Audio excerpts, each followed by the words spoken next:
good morning. I'm here with Beth Jordan as part of the History Project, Carroll County Remembers. My name's Sean Galloway. Today is December the 9th, 2009. And thank you for joining us today, Beth. My pleasure. What would you like to talk about today? What area did you grow up in Carroll County? I grew up in Manchester. Manchester. In Manchester. I've been in this area all my life and everything. So. Okay. So what memories do you have of Manchester growing up? Well, we were an honest community. You never had to lock your doors like you do today. Everybody knew everybody. Mm-hmm. And I was the only Beth in Manchester, so if that name came up, they meant me. They knew meant you. Me. There was little room for error. Huh? That's right. That's right. And last name was Alcorn. Maiden name was Alcorn. Of course, that's not a very unusual name. My father was a rural mail carrier, and he died in 1937. I was 9 years old, and he had 45 miles of the worst roads in Carroll County. To deliver mail. And most of them were dirt roads back then. He was in Sugar Valley and Lineborough, and he picked up mail in Miller's, and then went all around. He ate lunch at Lineborough, and then finished up his route, and all. So, and I remember him telling stories of, if they got live chickens, he always took them down to the farmhouse if nobody was there to pick them up. And you didn't have of course, no cell phones, and a lot of people didn't have telephones. Right. And it was a snowstorm one day, and he went out, and he wasn't coming home, and Mother started calling a couple, main people. And so they started calling from where people that had phones, and he had delivered there, and no, he had not delivered there. So he knew he was in something. They said, Mr. Alcorn is stuck in the snow, and people went like this to find him. Oh, wow. And got him. He couldn't leave the mail. And also they got him out, and he finally got home I think 7:30, 8 o'clock at night. Wow. He's usually there 3:30 or something. Wow. So, it was an ordeal. Right. So you guys are pretty frightened, didn't know where he was? Well, we just knew, of course I was a kid. Right. I think Mother was very upset, until she could find out where he was and everything. She just knew he had to be found, Another thing I remember about doing, of course, traffic is nothing like it is today. And we, as kids, used to roller skate down York Street, go up the top of the hill. We formed chains and come down, which you can't do today. Right. And the car was always driven by, usually they knew we were out, and they drove with sense and all. And we just swing to one side or the other side and let the car pass, go down to the center and do a whiplash around the center of town. Wow. Which, of course, you couldn't do that today, but right. it was, it was just one of the things. It was the old skates where you had no shoe skates that you tagged on, you hook them with the front with teeth coming over your shoe, leather of your shoe. Right. And you had a skate key, and then you strapped it across and hoped your skates didn't come off while you were sailing down the street. But that was a fun thing. And in Melrose, there was a swimming, Tracy's had a pond that they had dug out, and we all went up there and went swimming. Never any problem, never any damage done to the Tracy property. And you had a 6-foot diving board and a low one, and it was mud bottom. It wasn't fresh, no chlorine in it at all. And on Sundays, people came all around to come in there and go swimming, because it was wartime. You didn't have a lot of gas to run any place, And I had a friend that lived close, and we'd go out and walk there. And out on 27 Gephardt's, Mr. and Mrs. Gephardt took an old chicken house and made a dance hall out of it. Oh, wow.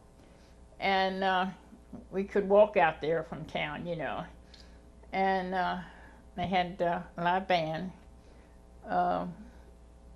It wasn't Glenn Miller, though.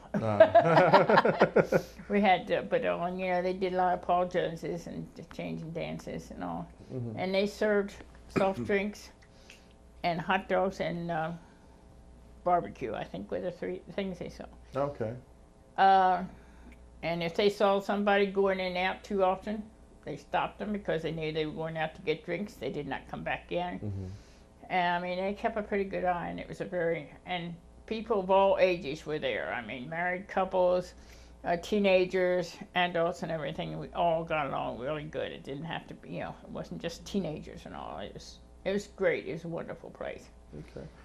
And of course, in World War II, we lived through the rations. Right. We had all that. How was that? Well, our family did not use a lot of sugar, so we always had extra sugar to give to people and all. Mm-hmm. But I think tires were there. You couldn't get tires. You had to have them retreaded, which was the only thing you could do. And of course, you were always afraid that was going to break off and fly. Right. And gasoline. If you had a farm, you got all the gas you wanted, so you could do your farm work. If you worked someplace, you had enough gas to get to work and back. Otherwise, you got 3 gallons of gas per week. Mm. And you watched that very carefully. That wasn't much, but of course you got like 36, maybe 40 gallons. I don't know. I mean, miles to the gallon there, because you didn't have all the electronics on the car. Right. But you watched that very carefully, and you didn't jump in the car and go someplace. You rationed that out really great. Mm-hmm. Your shoes were rationed, your sugar was rationed, your meat, they asked you not to eat meat on Wednesdays and Fridays, why was that? I think to get the food overseas to the service people. Okay. I think that's what it was, mm-hmm. And trying to think what else was rationed. Shoes, coffee was rationed too. And sugar, and some other things I can't remember what they are. Mm. What do you remember? What was the hardest part about that, living through that time for you? It wasn't hard. We were giving it up for our country. We were giving it up for the servicemen. It was a privilege to do it. It wasn't hard, So we want to go someplace. We ended up that we would go down to Cascade Lake. Nobody could take us. We started about 4 or 5 of us would get together and hitchhike down. And if we knew the people, we got in. If we didn't know the people, we wouldn't get in. But we would hitchhike down to Cascade Lake and then hitchhike back, because it wasn't the gas to take us, and it was fun. I mean, it was a fun thing. It was, here's something new to try out, Right. And we didn't look at it as we were being deprived and we were being picked on, or it was a privilege to do it. Right. Okay. Now, what can you tell me about how has Manchester changed for you through the years? Everybody used to know everybody, and today you don't know anybody. Mm-hmm. And a lot of Mexicans have moved into the area, which, as far as I'm concerned, if they pay their taxes and they work and they're, I have no objections to that at all. But it's not you used to walk through Manchester and you knew everybody, where everybody lived and their names and everything else, and I can't do that anymore. Mm-hmm. Of course, I've been in Hampstead, now for 10 years. Mm-hmm. But it's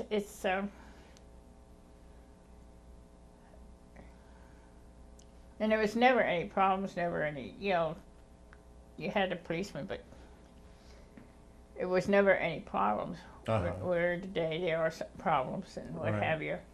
And so if the police wouldn't stay on through Manchester, you knew something big was going on, Oh, really? But you had your volunteer fire company, which we still have. The churches, they used to toll the bells when somebody died. Mm. My grandfather always said, "Glad to hear that." And my mother said, "Pop, what are you talking about?" Mm. Well, if I hear it, I know it's not me, But they used to do that, and of course that's long gone. You don't have the personnel to take care of that kind of stuff. Mm-hmm. And I don't think Manchester's as friendly as it used to be. It was a very friendly town. It was a clean town. You didn't have to worry about drugs. You didn't have to worry about murders and that kind of stuff. We didn't, alcohol. Some kids would get drunk. What has you have a drunk someplace along the line, but that you knew that, and you left him alone. Right.